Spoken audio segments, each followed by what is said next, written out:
अस्सलाम वालेकुम दोस्तों, तुहाकू पता है कि ये जेरे देसी जड़ी बूटियां हैं ना, इतना मुफीद हैं, मुतअद्दिद बीमारियों का खात्मा कर सकते हैं। जेरे देसी डॉक्टर हैं अंदर पहाड़ दे ढूंढ कर लोगों के दवायात बने। अज मैं खुद मौजूद हाँ।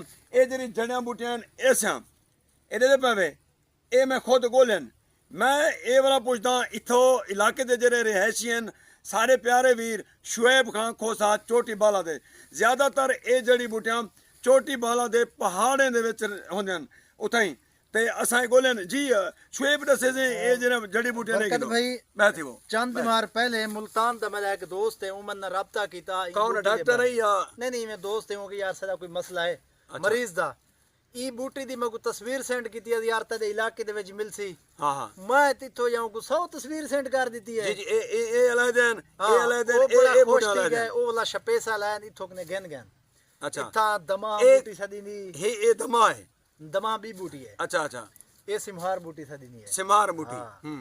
ते इंदे मतलब है ढेर सारे फवायद मैदे वास्ते यानी कि इनमें जिगर वास्ते जिगर वास्ते हर चीज वास्ते। लेकिन बेहतर जे रहता हकीम ढेर जानदन ओ ज्यादा तौर पट भी ही इलाके के शुएब खान तुहाडे ओ कितनी देसी हकीम है ई बूटी वास्ते राब्ता कीते मैं कोई दस काफी ज्यादा हकीम हैं। एक हकीम सुलेमान है लाहौर दा। अच्छा वो मेरा में दोस्त है।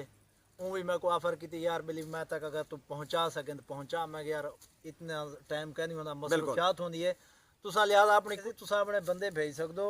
इथा बूटी हर तो को मिलवे सी। अच्छा जेरी तुसा बूटी 400 उहा मिलवे सी। वो के यार चलो ठीक है। इतना मतलब है कि हर चीज दस्तयाब है। बिल्कुल बिल्कुल हर देसी बूटी दस्तयाब है। हर देसी बूटी दस्तयाब है। और पहाड़े दे विच बारिशी पानी दे उत्ते वे ਇਹਦੇ पे बहुत सारे बूटियां कुदरत दा खड़े हैं निजाम है। जा इन्हें को देखे वो इन्हें दे बीज भी पता नहीं क्या है इथे खड़े हैं। जा ए दोस्तों चोटी बाला से मौजूद हूं। देसी डॉक्टर इथो जड़ी बूटियां गोल वेंदे न देसी दवा कने ए जेरा तुसा शहरे दे विच गिनदे वे ना 1000 रुपए दी पूड़ी ते 3000 रुपए दी पूड़ी ए फ्री है। इथा ए फ्री है नवे ए देखो ए थाम जड़ी बूटियां। हां जेरा बंदा लव यू थैंक यू दोस्तों राब्ता करे ओके दीगा।